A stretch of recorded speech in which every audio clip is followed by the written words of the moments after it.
السلام علیکم، کیسے ہیں آپ؟ وعلیکم مجھے السلام ایک چیز ورحمۃ اللہ۔ پوچھنی تھی آپ سے کہ اگر کوئی بندہ قرآن کی قسم کھا لیتا ہے اور وہ قرآن کی قسم کھا کے وہ ٹوٹ جاتی ہے تو اس کا کوئی کفارہ ہے، کیا ہے؟ مجھے ذرا بتائیں گے، کوئی روزہ رکھنا ہے، کیا کرنا ہے اگر آپ؟ نحمدہ و نصلی علی رسولہ الکریم، اما بعد۔ آپ دیکھ رہے ہیں نو ٹی وی جدہ اور میں ہوں آپ کا دوست، آپ کا ہوسٹ محمد عاقل، جدہ سے، مملکت سعودی عرب۔ کفارہ قرآن کریم کی قسم کا قرآن کریم کی شیخ عبدالعزیز بن باز سے پوچھا جا رہا ہے کہ اگر کوئی شخص قرآن کریم کی قسم کھا لیتا ہے تو اس سلسلے میں دو باتیں آپ کی خدمت میں پیش کرنا چاہتا ہوں۔ بنیادی بات، آپ کی رائے کیا ہے؟ کیا قرآن کریم کو حلف لیا جا سکتا ہے قرآن کریم پر؟ اور کوئی آدمی اگر اس کا حلف لے لیتا ہے تو کیا وہ جھوٹے اگر ہے اور سچا بھی اگر ہے تو اس کو کیا گناہ ملے گا؟ کیا اس کا جھوٹا گناہ بھی ملے گا اس کو، اور سچا ہے تو اس کا بھی گناہ ملے گا؟ یہاں بنیادی بات آپ کو یہ جاننی چاہیے کہ جو قرآن کریم ہے اس کی حیثیت کیا ہے۔ مجرد کتاب اللہ رب العالمین کا وہ کلام ہے، اور شیخ ابن باز یہ فرما رہے ہیں اذا کان، اگر آپ یہ عقیدہ رکھتے ہیں اور یہ مسلمان کو صحیح عقیدے تک رسائی کے لیے، یا آپ اپنے ذہن میں بٹھا لیجئے کہ یہ اللہ کا کلام ہے، قرآن کریم جو ہمارے پاس ہے، اذا حلف بالمصحف قصد القرآن بکلام اللہ فلا باس، اگر آپ قرآن کریم کو اللہ کا کلام سمجھتے ہیں تو تب اس کی آپ قسم اٹھا سکتے ہیں۔ اور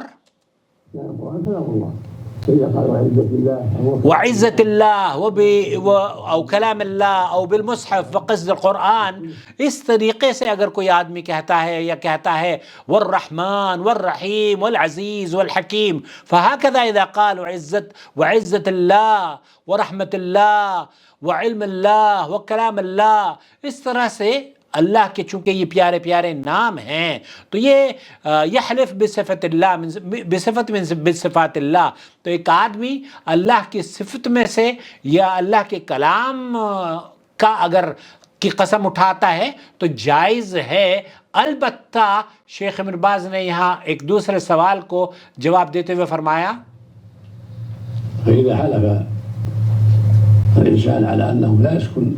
اگر ایک آدمی قسم کھاتا ہے کہ میں اس مکان میں رہوں گا نہیں اور اس سے بات نہیں کروں گا، فلانے آدمی سے میں ملنا نہیں چاہتا، فلانے آدمی سے بات نہیں کروں گا، ناراض ہوں وغیرہ وغیرہ،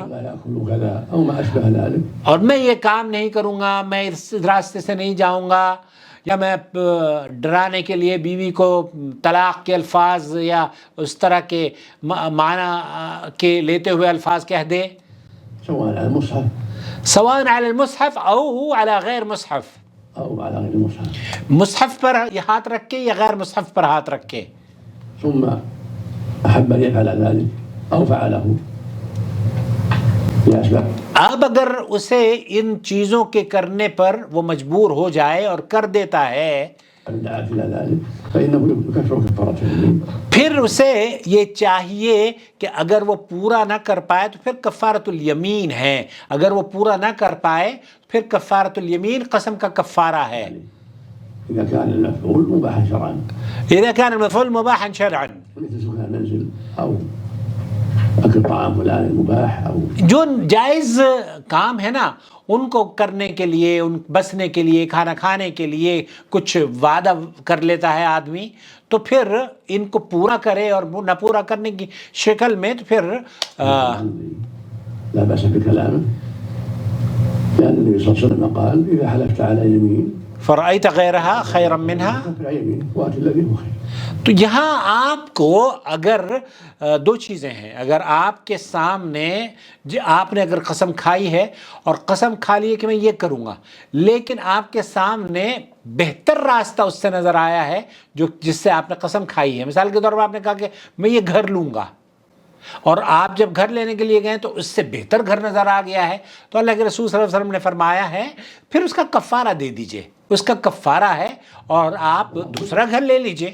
كفارة اليمين في كتابه العظيم قال سبحانه وتعالى یہاں اللہ تعالیٰ نے جو قرآن کریم میں بیان فرمایا ہے کفارۃ الیمین، لا يؤاخذكم الله باللغو في أيمانكم. یہاں اللہ تعالیٰ نے سورہ مائدہ آیت نمبر 89 میں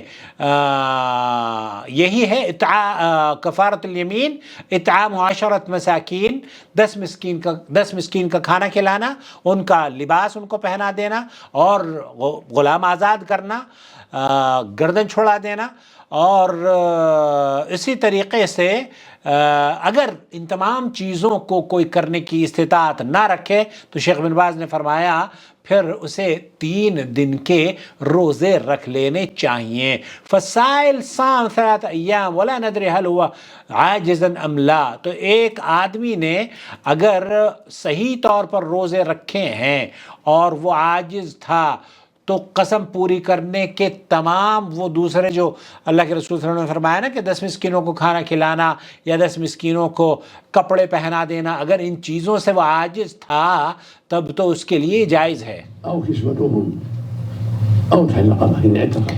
یہاں اللہ تعالیٰ وہی وضاحت بیان فرما رہے ہیں کہ کیا قسم کا کفارہ کیا ہے. سورہ مائدہ آیت نمبر 89. يستطيع ذلك فالصيام لا يجزئه. اگر ایک آدمی 10 مسکینوں کو کھانا کھلا سکتا ہے، 10 مسکینوں کو کپڑے پہنا سکتا ہے، تو پھر وہ 3 دن کے روزے لا یجزی ذالک، تو پھر وہ آپ 3 دن کے روزے کافی نہیں ہے بلکہ آپ کو 10 مسکینوں کا کھانا کھلانا پڑے گا. یہ اس صورت میں ہے کہ آپ کے پاس پیسے نہیں ہوں. ایسا نہیں ہے کہ پیسے بچانے کے لیے یہ ڈھال اپنا لیں آپ. أو يكسب الكسوة يعطي كل واحد قميصا کل واحد قمیص، شعر ورداء. ہر آدمی کو جو شلوار قمیص پہنتے ہیں وہ آپ پہنائیں. يعني كسوة تجزي في الصلاة. نعم نعم. جزاكم الله خيرا. يها. كفارة اليمين ليست على التخيير. في الثلاثة مخير. 3 چیزیں مخیر ہیں. اطعام 10 مساکین، 3 چیزیں مخیر ہیں کہ مسکین کو کھانا کھلانا، اور کسوتہم ان کو کپڑے پہنانا، اور تحریر الرقبہ گردن بچا لینا. ان تینوں چیزوں میں تو آپ کوئی بھی چیز اپنا سکتے ہیں، لیکن یہ کہ آپ 3 روزے رکھیں تو پھر وہ درست نہیں ہے. اور تحریر الرقبہ احد هذه الثلاثة فإن عجز عنها انتقل إلى الصيام، اگر ان 3 چیزوں کو وہ پوری نہیں کر سکتا تو پھر اسے روزے رکھنے چاہیے. یہاں ایک بات اور شیخ بن باز فرما رہے ہیں، وہ میں آپ کی خدمت میں پیش کرنا چاہتا ہوں. فإن عجز عنها كلها انتقل إلى الصيام. ثم الحلف ثم الحلف المصحف ليس له. حلف المصحف ليس له اصل. تو یہ جو ہم عام طور پر قرآن کریم پر ہاتھ رکھ کر حلف لینے کی جو پریکٹس ہمارے یہاں ہو رہی ہے، یہ سلف میں رائج نہیں تھا. ولا حاجة إلى المصحف. فلا حاجہ الى قرآن پر ہاتھ رکھ کر قسم کھانا، اس کی ضرورت نہیں ہے. آپ تو صرف اللہ کا نام لے دیتے ہیں، وہی کافی ہے. لا أفعل كذا. ایک آدمی اگر یہ کہتا ہے کہ واللہ میں یہ بات کروں، میں ایسا ہی کہوں گا، تو میرے بھائی آپ نے وہی قسم کھائی ہے جو قسم، کیوں کہ قرآن کریم کیا ہے؟ اللہ کا کلام ہے، اور اللہ کا کلام اللہ کی صفت ہے، اور یہ صفت اللہ رب العالمین کسی بھی صفت کا اگر آپ لیتے ہیں اللہ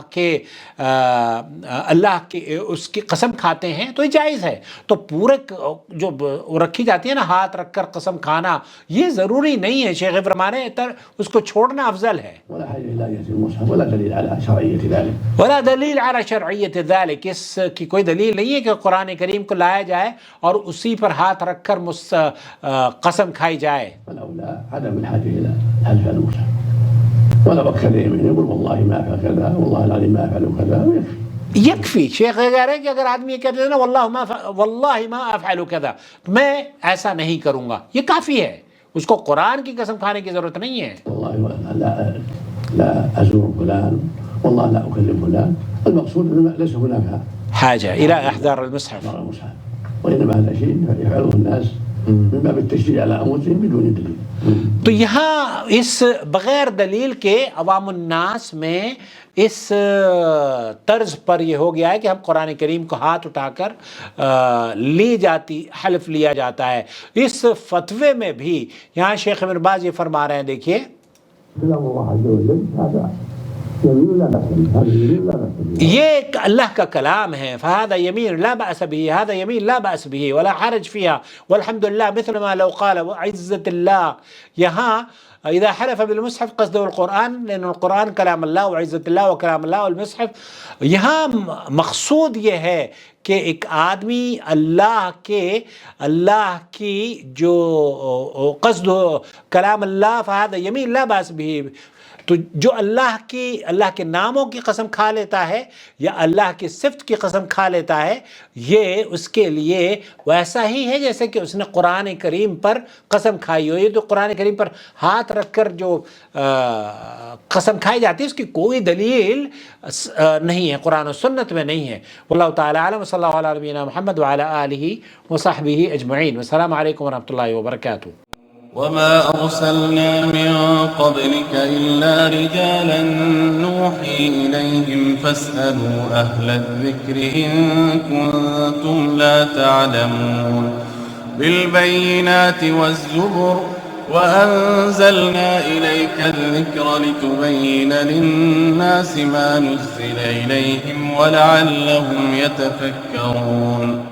أفأمن الذين مكروا السيئات أن يخسف الله بهم الأرض أو يأتيهم العذاب من حيث لا يشعرون.